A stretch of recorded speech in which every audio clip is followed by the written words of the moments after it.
Welcome back to the Sports Perspective TV viewers and subscribers. As always, thank you for tuning in. And if this is your first time coming across the channel or you haven't subscribed as yet, definitely hit that subscribe button. So in this video, we're going to be reviewing the match between West Indies and England. West Indies suffered their first defeat of the T20 World Cup so far, going down to England by 8 wickets. So I'm going to be sharing the scores with you and talking about some of the performances, and then also talking about a few things that went wrong for the West Indies in this match. Right, so just stick around to the end of the video while we discuss all of these things. Right, so starting with the West Indies, so England, I think it was England that won the toss and decided to bowl first. So the West Indies batted first in this one, and in batting first, the West Indies got to a total of 180 for 4 of their 20 overs. So it was a decent total.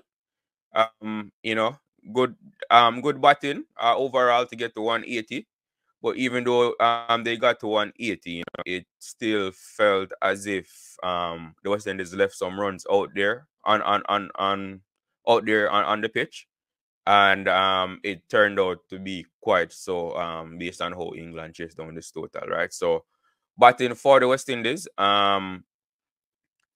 Brandon King and Charles, they got us off to a decent start. Brandon King got 23 of 14 balls before he was forced to retire hurt. I think he suffered a side strain. So he is now doubtful for the remainder of the World Cup due to that. But before he got hurt, he was batting well. Also Johnson Charles, he made 38 off 34. But in the power play, like I said, him and King got us off to a decent start. At the end of the power play, we were 54 without loss. Pooran did come in for King. So even though it was 58 without loss, the fact that King went down injured, it was technically 54 for 1. Nicholas Pooran, he batted well. He scored 36 off 29 balls. So not his quickest innings, but he scored runs. Ravman Powell, he got 36 off 16. So a good innings by Ravman Powell. Would have loved if he stayed there towards the end of the innings as well, because he was going well and scoring runs. And then Sheriff Rutherford, he got 28 for 15 as well. So those were the main scorers for the West Indies. But like I mentioned earlier, even though they got to 180, it felt like they left a few runs out there, especially in the last 5 overs. There were 2 overs in the last 5 overs that went for either 6 runs or less. Jaffer Archer bowled that over. In the over which he got Nicholas Pooran out, he only conceded 4 runs in that over and got the wicket off Nicholas Pooran. Most of those that were to Nicholas Pooran. He bowled the entire over to Nicholas Pooran, actually. And he got Nicholas Pooran out in that over, only conceding 4 runs.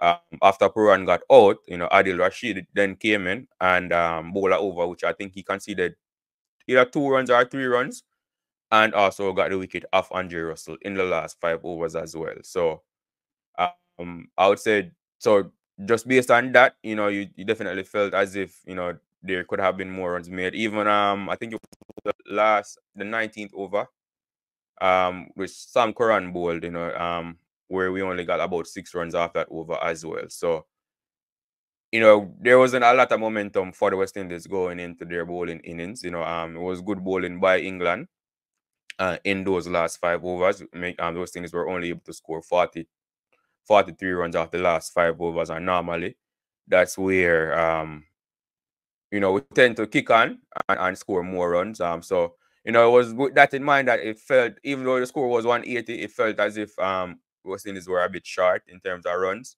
But nevertheless, definitely, had confidence in the team bowling going into their bowling innings.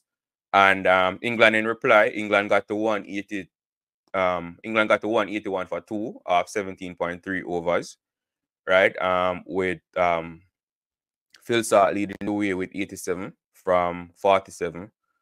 Johnny Bairstow, he made 48 from 26, and Josh Butler made 25 from 22. And those were the main scorers for England. But with that being said, Phil Sart, the main contributor of in this innings, he was dropped when he was on 7. I think he was in the 3rd over by Nicholas Pooran. Um, I, I mean, it was a difficult catch, but you expect Nicholas Pooran to take that, right? And like you said, catches win matches, and Salt went on to add an extra 80 runs, 87 or 47 is a very brilliant innings.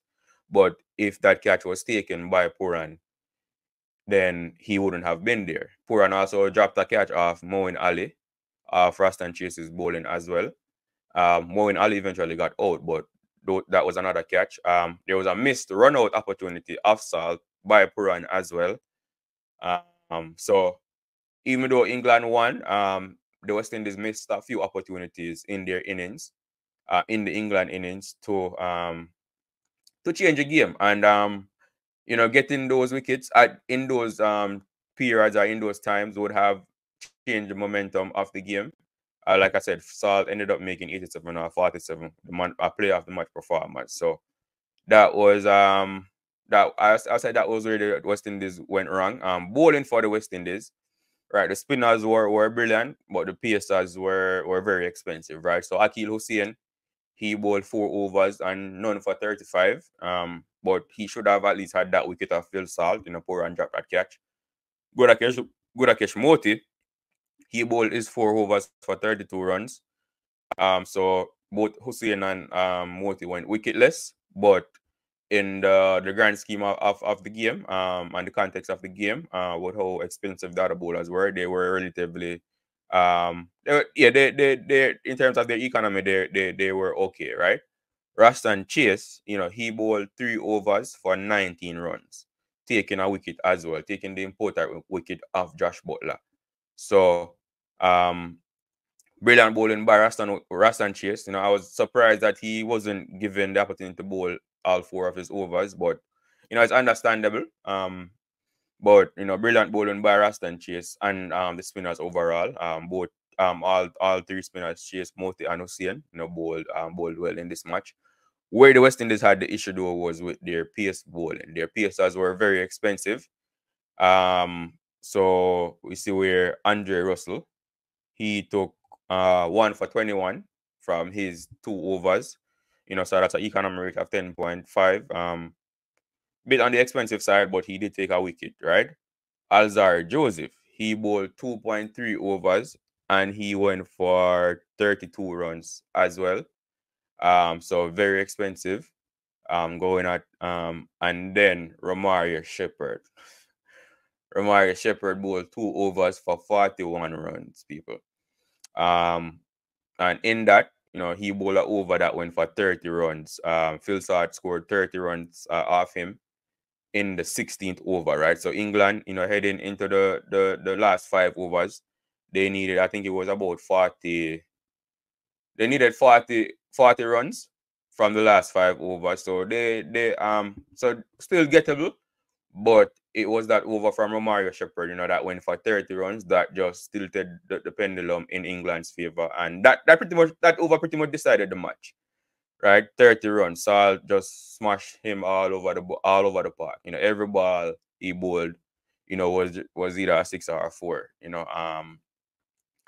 and that was really what ended up deciding the match for England that over. Very poor bowling by Romario Shepherd. Or good batting by Salt, poor bowling by Romario Shepherd, whichever way you want to look at it. But that's where England pretty much won the match, even though they were in a good position going into the last 5 overs, right?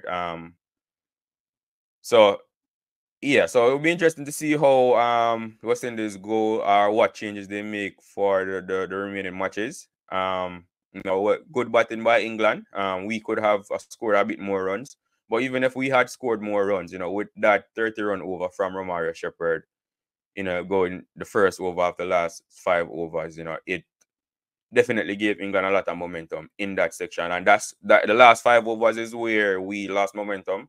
And that's where England gained momentum. Because the match was pretty even in terms of score-wise going into the last 5 overs. And England did with that big over, England just separated themselves and ended up winning the match with about 2 overs left. Right. So that's all I have for you in this video, viewers and subscribers. As definitely let me know your thoughts in the comment section. As always, thank you for tuning in. Remember to like the video, share the video, comment, and subscribe to the channel if you haven't done so as yet.